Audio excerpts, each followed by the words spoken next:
Hi hello welcome to you Tanvitha Dalavai lifestyle friends. ನಮ್ಮ ಮಗನ ಶಾಲೆಯಲ್ಲಿ ಗುರು ಪೂರ್ಣಿಮೆಯ ಪ್ರಯುಕ್ತ ತಂದೆ ತಾಯಿಯರ ಒಂದು ಪಾದಪೂಜೆಯ ಕಾರ್ಯಕ್ರಮವನ್ನು ಹಮ್ಮಿಕೊಳ್ಳಲಾಗಿತ್ತು. ಇದರಲ್ಲಿ ನಾವು ಹೋಗಿ ಭಾಗವಹಿಸಿದೆವು. ತುಂಬ ಖುಷಿಯಾಯಿತು. ಮಾತೃ ದೇವೋಭವ, ಪಿತೃ ದೇವೋಭವ, ಆಚಾರ್ಯ ದೇವೋಭವ, ಅತಿಥಿ ದೇವೋಭವ, ಓಂ ಗುರುಭ್ಯೋ ನಮಃ. ಎಷ್ಟು ಅದ್ಭುತವಾದ ಸಾಲುಗಳು ಅಲ್ವಾ. ಮಕ್ಕಳಿಗೆ ಈ ಒಂದು ಕಾರ್ಯಕ್ರಮದಲ್ಲಿ ನಾವು ಹೋಗಿ ತಂದೆ ತಾಯಿಯರು ಬಂದು ಮಕ್ಕಳ ಹತ್ರ ಈ ಒಂದು ಪಾದಪೂಜೆಯ ಕಾರ್ಯಕ್ರಮದಲ್ಲಿ ಪಾಲ್ಗೊಂಡಿದ್ದರು. ತುಂಬ ಸಂತೋಷ ಆಯಿತು. ಮಕ್ಕಳಿಗೂ ತುಂಬ ಖುಷಿಯಾಯಿತು. ಎಲ್ಲರಿಗೂ ತುಂಬ ಖುಷಿಯಾಯಿತು. ಎಲ್ಲ ಹೋಗಿ ನಾವು ಭಾಗವಹಿಸಿದೆವು. ಹಾಗೆ ನಾನು ಹೇಳೋದು ಇಷ್ಟೇ, ಮಕ್ಕಳಿಗೆ ಜಗತ್ತಿನಲ್ಲಿ ತಂದೆ ತಾಯಿ ಬಿಟ್ಟರೆ ದೇವರು ಅನ್ನೋದು ಯಾರೂ ಇರಲ್ಲ. ಅವ್ರನ್ನ ಫಸ್ಟು ಪೂಜಿಸಿ, ಪ್ರೀತಿಸಿ, ಅವ್ರ ಮಾತು ಕೇಳಿ. ನಮಗೆ ಜನ್ಮ ನೀಡಿದ ತಾಯಿ ನಿಜಕ್ಕೂ ನಮ್ಮ ಪಾಲಿಗೆ ದೇವತೆ. ಯಾಕೆ ಹೇಳಿ?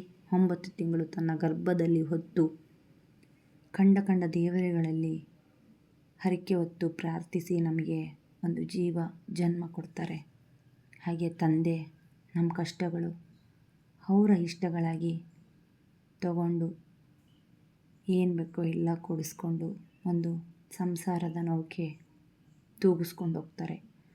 ತಾಯಿ ಎಷ್ಟೇ ಕಷ್ಟ ಇದ್ದರೂ ಮಕ್ಕಳ ಒಂದು ಮುಖದಲ್ಲಿ ನಗುವನ್ನು ಕಂಡ್ರೆ ಆ ಒಂದು ಕಷ್ಟನೇ ಮರೀತಾಳೆ.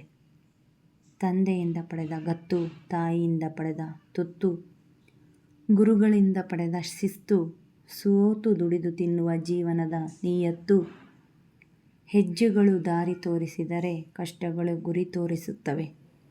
ನೋವನ್ನು ನುಂಗಿ ಬದುಕುವ ಜೀವ ಯಾವತ್ತಿಗೂ ಇನ್ನೊಬ್ಬರನ್ನು ನೋಯಿಸುವುದಿಲ್ಲ. ಹೆತ್ತವರು ಇದ್ದರೆ ಭಾರವಿಲ್ಲ, ಹೆತ್ತವರು ತೋರಿಸುವ ದಾರಿ ದೂರವಿಲ್ಲ.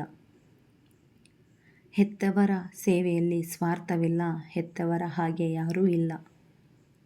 ಹಾಗೆ ಹೆತ್ತವರ ಪ್ರೀತಿಯಲ್ಲಿ ಮೋಸವೇ ಇರಲ್ಲ. ಹೆತ್ತವರ ನುಡಿಗಿಂತ ಒಳ್ಳೆಯ ಗ್ರಂಥವಿಲ್ಲ.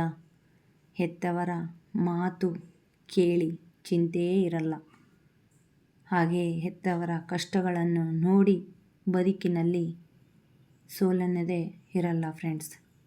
ಮಕ್ಕಳಿಗೆ ಪ್ರತಿಯೊಂದು ನಾವು ಕಷ್ಟನ ಹೇಳಿಕೊಡ್ತಾ ಜೀವನದಲ್ಲಿ ಒಳ್ಳೆಯ ದಾರಿಯನ್ನು ತೋರಿಸ್ಬೇಕು. ಈ ಒಂದು ಕಾರ್ಯಕ್ರಮದಲ್ಲಿ ನಾವು ಹೋಗಿ ಖುಷಿಯಿಂದ ಭಾಗವಹಿಸಿದೆವು.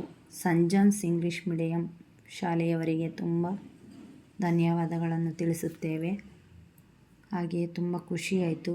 ನಾವು ಹೋಗಿ ಮಕ್ಕಳ ಜೊತೆಗೆ ಈ ಒಂದು ಕಾರ್ಯಕ್ರಮದಲ್ಲಿ ಪಾದಪೂಜೆಯನ್ನು ಮಾಡಿಸ್ಕೊಂಡಿದ್ದಕ್ಕೆ ಖುಷಿಯಾಯಿತು. ಧನ್ಯವಾದಗಳು.